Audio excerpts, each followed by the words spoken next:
So hello fellow Earthlings.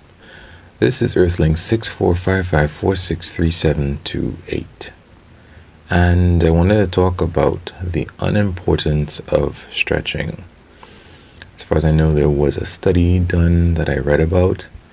And then beyond that, just how from pure logic, stretching is ridiculous. Anyway, I wanted to go into who I am. Like I said, I'm Earthling 64 yada yada yada. Why didn't I just say my name is Daryl King?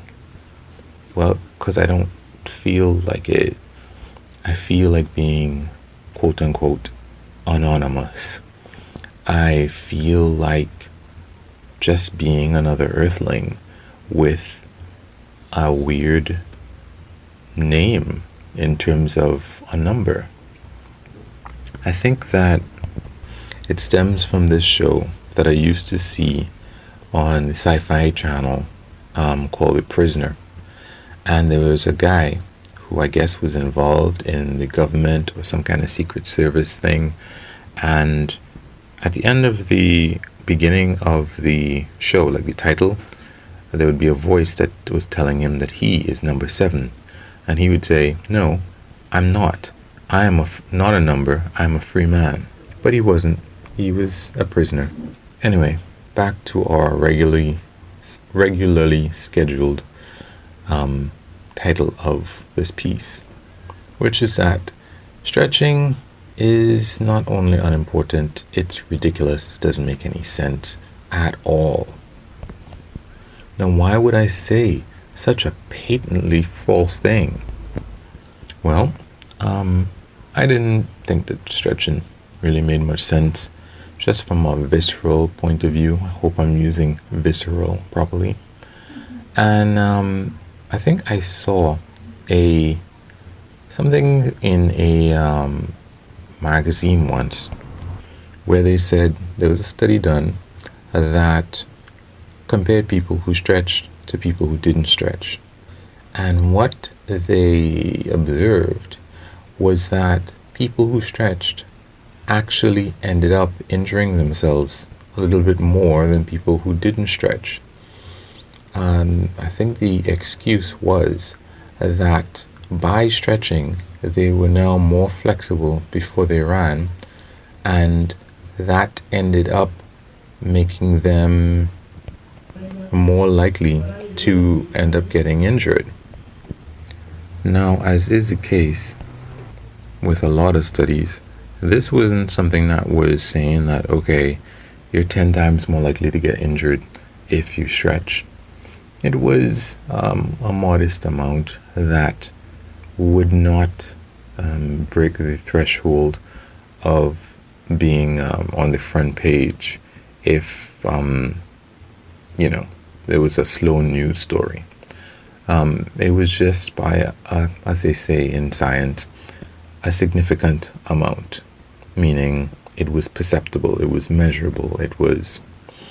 Now, there's a problem in science in that nobody wants to go do a study that is a subsequent study to an initial study, because that's not how you get famous.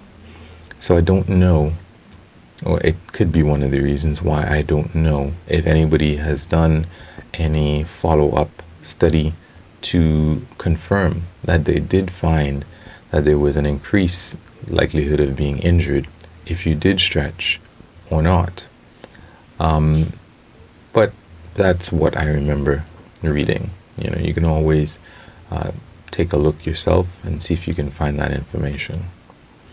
From another point of view, though, I just think it is pretty obvious that stretching, warming up, all that stuff is a big,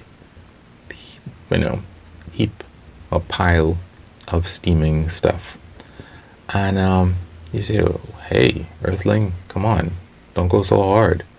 Look at all of those Olympic athletes, swimming, running, gymnastics, whatever.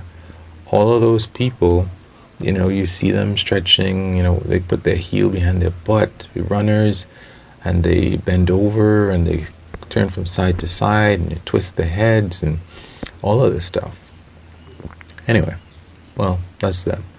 But I don't think that that makes any difference, really. And I exercise, right?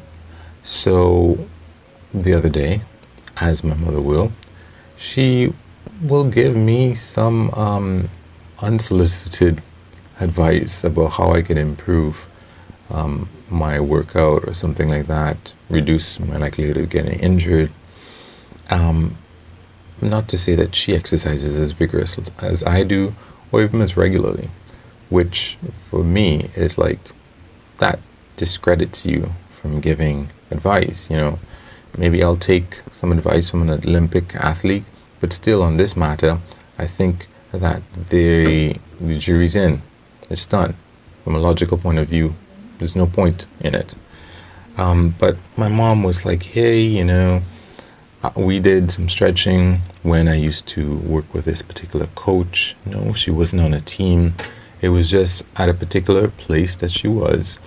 There was I think, a soccer coach who would come, and before they did whatever it was they did, or maybe that was the whole thing, he would warm them up, whoever the group was, if it was senior citizens or whatever. My mom is not that senior a citizen, but she was, is it the word precocious? I don't know if that can be applied to somebody who is looking to be senior before they're really that senior, or if they are hanging out with people who are significantly older than they are. But I know it's used for a kid, and let's say she was a precocious senior citizen, let's say. Anyway, so she's telling me, hey, this is what I remember that we did with that person. And my response was simply this, and this is the reason why I think that stretching and warming up are just plain ridiculous.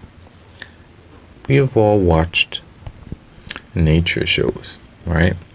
We've watched nature shows where the lion or the cheetah or the jaguar or the alligator, crocodile, is hunting.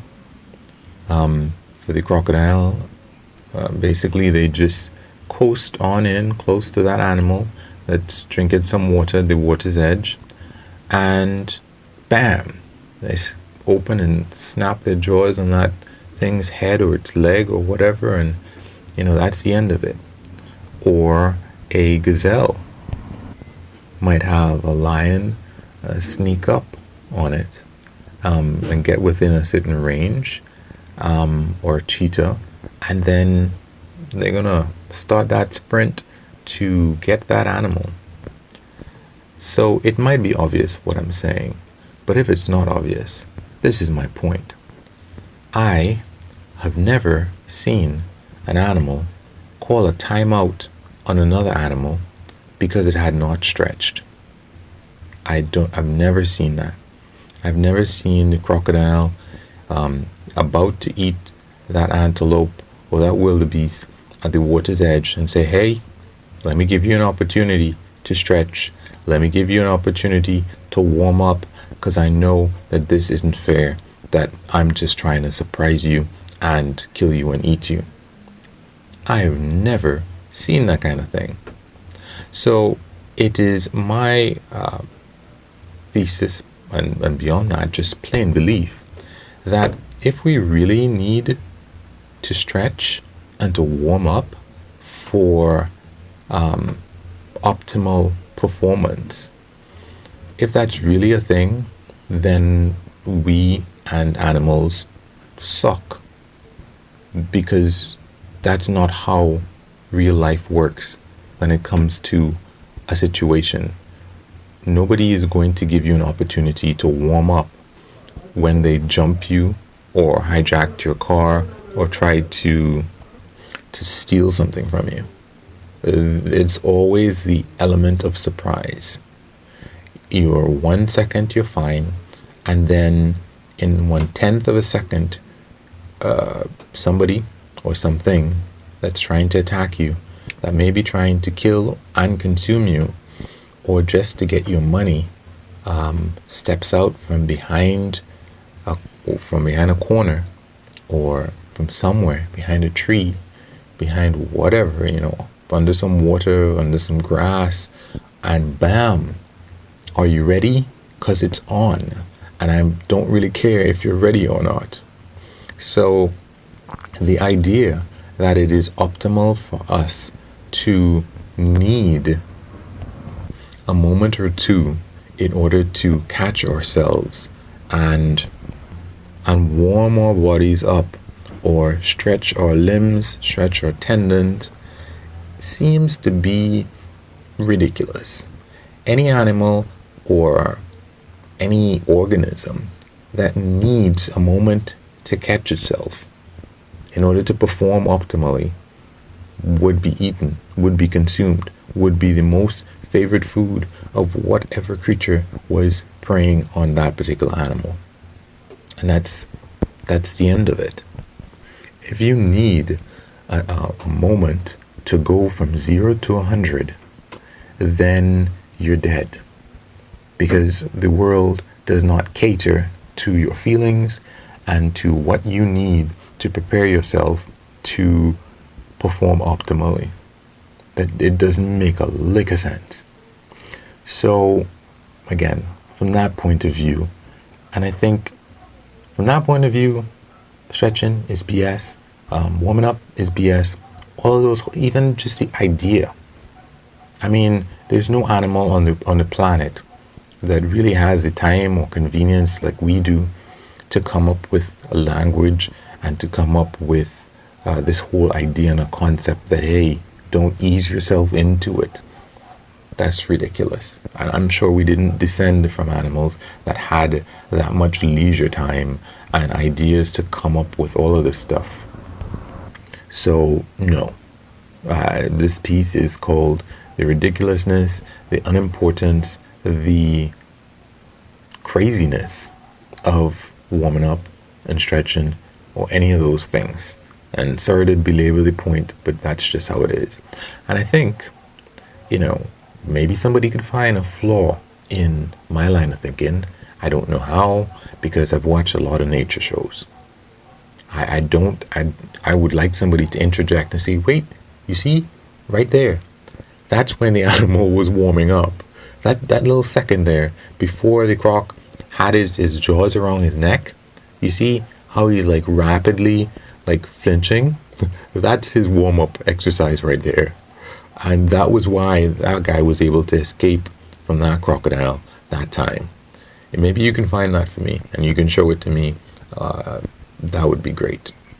But I think, and using this example, I think this is how we can use common sense to show that certain things are just complete and utter BS.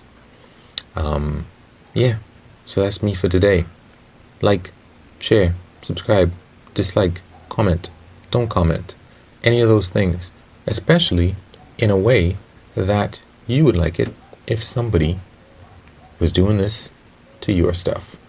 Thank you. Peace.